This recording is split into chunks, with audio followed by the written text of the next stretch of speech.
son came home from school and said, "Dad, you would not believe the day I had." He said, "I need your advice," as if he needed my advice to make a good decision. In school, he said, I was in the middle of eating my tacos, minding my business. And he said, and she comes up to me and said, "Hey, Izzy." I guess she's trying to shoot her shot. And he said, this little shorty had all these things to say. He's talking about she wanted to talk to me for so long and all this stuff. Her boyfriend comes up, "Are you trying to talk to my girl?" And he said, "I'm finishing my taco." And I'm like, "Bro, I wasn't trying to talk to your girl. But if I was, there ain't nothing you could do about it." I'm listening to this story, and I knew this story had went sideways. And he said, "And I'm trying to figure out what to do, Dad, because I don't want to fight in school." But on the other hand, I'm looking at this Gumby-looking dude thinking, who does he think he talking to? And so just when I was getting ready to applaud my son for making the right decision, the next day came. They decided to fight anyway, but just not in school. My son does what kids do, that when you're getting ready to make a terrible decision, he turned off his location. He decided that he would tell this dude on Snapchat to meet him somewhere to fight. So they meet behind a salt lick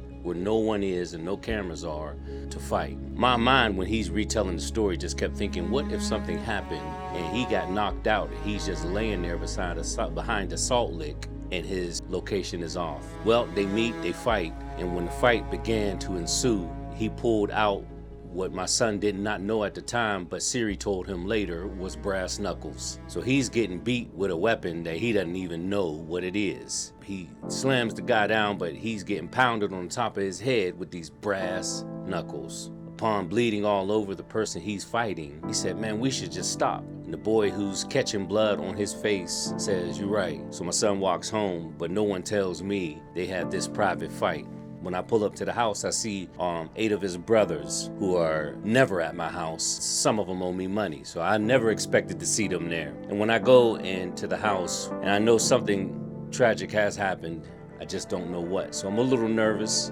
I take him in the bathroom and I'm going through his locks because I need to figure out where this blood is coming from because he's bleeding on the top of his head. As a parent, you're always trying to figure out what's too much and what's not enough. There's the risk of overstating a point and belaboring it, and then there is the risk of I should have said more so that they understood how serious it was.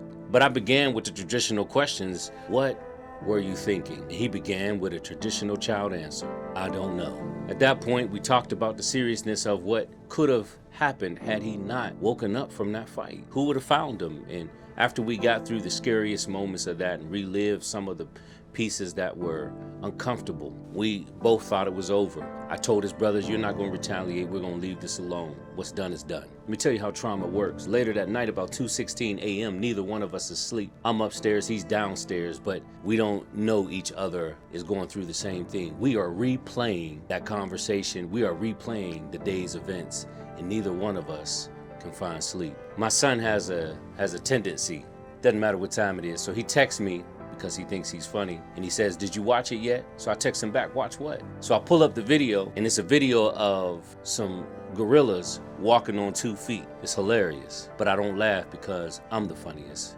So I don't give myself permission. He said, "Can we get this gorilla for my birthday party?" My friends would go bananas over this. So I text him back, "Why don't you swing down to the kitchen for some grilled cheeses so we could finish this conversation?" And when we get down in the kitchen, what we realize is that we hadn't put this day behind us quite yet. I can tell he needed more, but I wasn't even really sure what it was.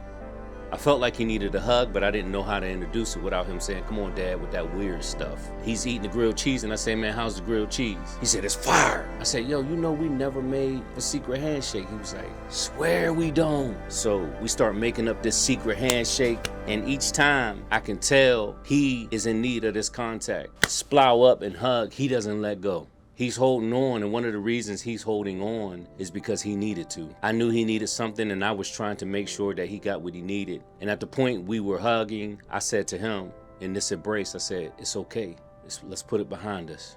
You're good. You're safe. It's over." Trying to have a rite of passage to let him know that this is how trauma looks. But often we find ourselves in the same house, going through the same thing, ruminating over the same incident, and none of us are talking. Don't let your child be in the same house dealing with a traumatic incident alone. Seek them out. Send them a joke.